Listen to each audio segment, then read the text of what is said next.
नमस्कार दोस्तों, जय जोहार। मैं कौशल तिवारी बिहनिया संध्या में आपका स्वागत है। अडानी समूह का एफपीओ 20,000 करोड़ रुपए का बिक गया और दुर्गति होने से बच गई कहा जाए अडानी समूह का तो गलत नहीं होगा, लेकिन इज्जत का क्या होगा, उस नाक का क्या होगा।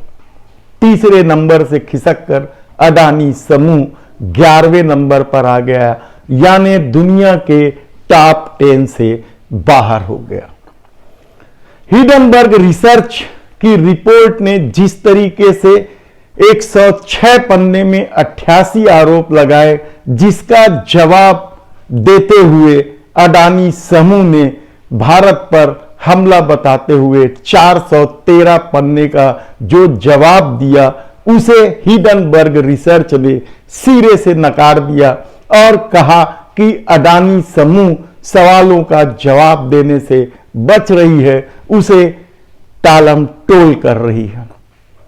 लब्बलुआब यह है कि हिडनबर्ग ने साफ तौर पर कहा है कि तिरंगा का लबादा ओढ़कर या भारत पर हमला बताकर आप फ्रॉड से नहीं बच सकते हैं। ऐसी परिस्थितियों में सबसे बड़ा सवाल तो यह है कि हिडनबर्ग के आरोप हैं क्या और उस पर अडानी ने टालम टोल क्यों की। अडानी की समूह की इस स्थिति के लिए कौन जिम्मेदार है? क्या वह सेबी जांच की नौटंकी करते रही? मोहिला मोहित्रा जो सांसद है पश्चिम बंगाल की, उन्होंने कल फिर सेबी को पत्र लिखकर कहा कि क्या हुआ उस जांच का। बहुत सारे आरोप बहुत सारे लोगों ने लगाए थे, लेकिन इस दौर में सत्ता की ताकत और पूंजी के बल पर सब कुछ समाप्त करने की रणनीति, नफरत की राजनीति ने आज देश के निवेशकों के सामने नए तरह का संकट खड़ा कर दिया है। आप यकीन नहीं करेंगे कि आम निवेशक ने एफपीओ नहीं खरीदे हैं, बल्कि उन्हें बचाया है वह गुजराती लॉबी ने। अंबानी समूह ने भी एफपीओ खरीदे, मित्तल ने भी एफपीओ खरीदे और कहा जा रहा है कि गुजरात के बड़े व्यापारियों ने, उद्योगपतियों ने एफपीओ खरीदकर अडानी की दुर्गति होने से बचा लिया। लेकिन सवाल अब भी खड़ा है हिडनबर्ग रिसर्च का, वह सवाल जिसका जवाब देते देते अडानी समूह परेशान है और फंसता चला जा रहा है। ऐसे कई मामले हैं जो संदिग्ध हैं और इस पर मोदी सरकार को जांच करनी चाहिए, लेकिन मोदी सरकार अभी भी इस मामले में खामोशी उतर रही है।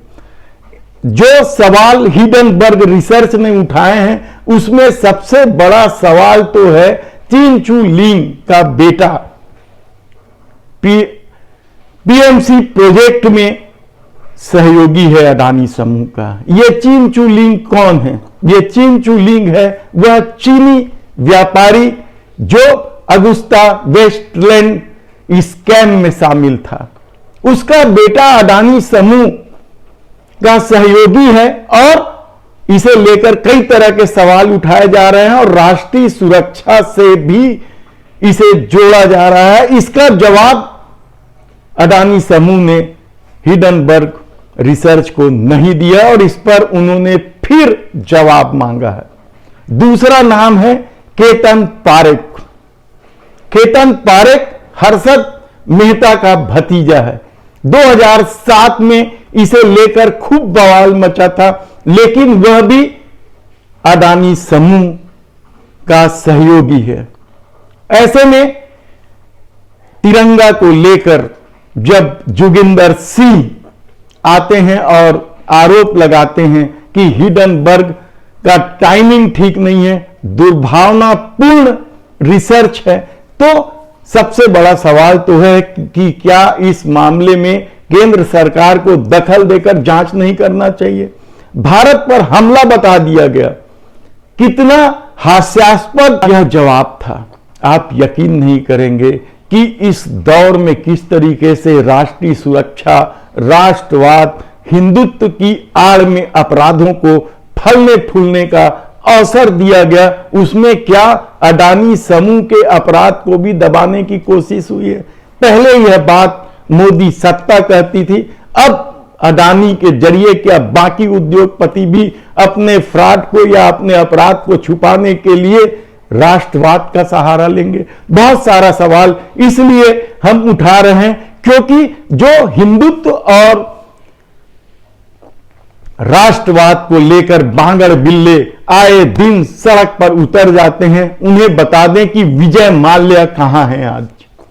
विजय माल्या ने भी गांधी का चश्मा नीलामी में खरीद कर लाया था।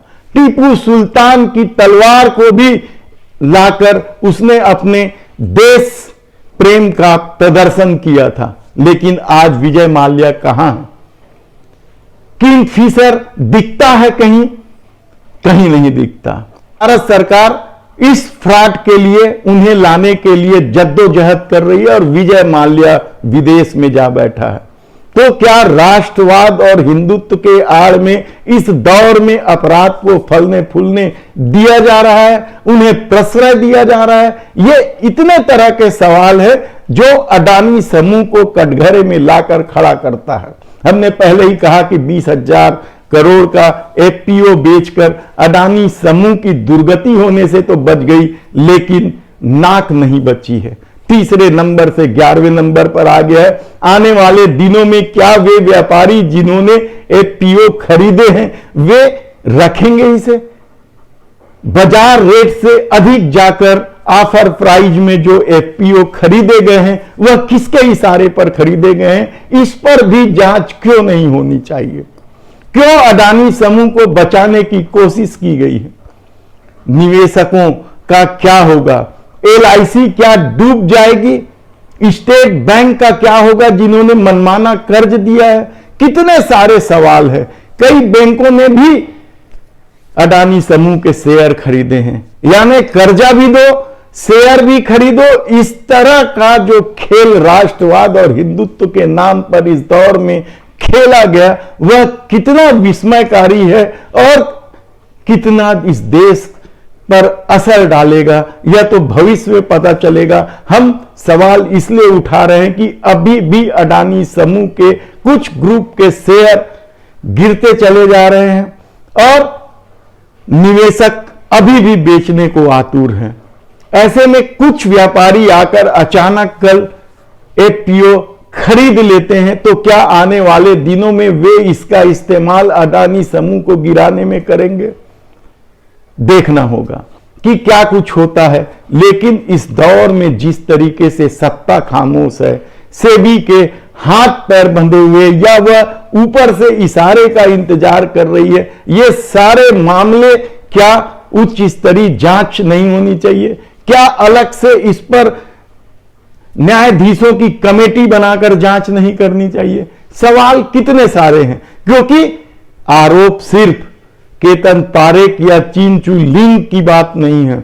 आरोप तो विनोद अडानी को लेकर भी है, जिनकी कंपनी ने जबरदस्त ट्रांजैक्शन किया है और अडानी ने इसका जवाब देते हुए हिडनबर्ग रिसर्च से यह कहा है कि उनके पास पैसा कहां से आया, इसकी जानकारी उन्हें कैसे हो सकती है। यानी हर मामले को टालने की कोशिश की गई है।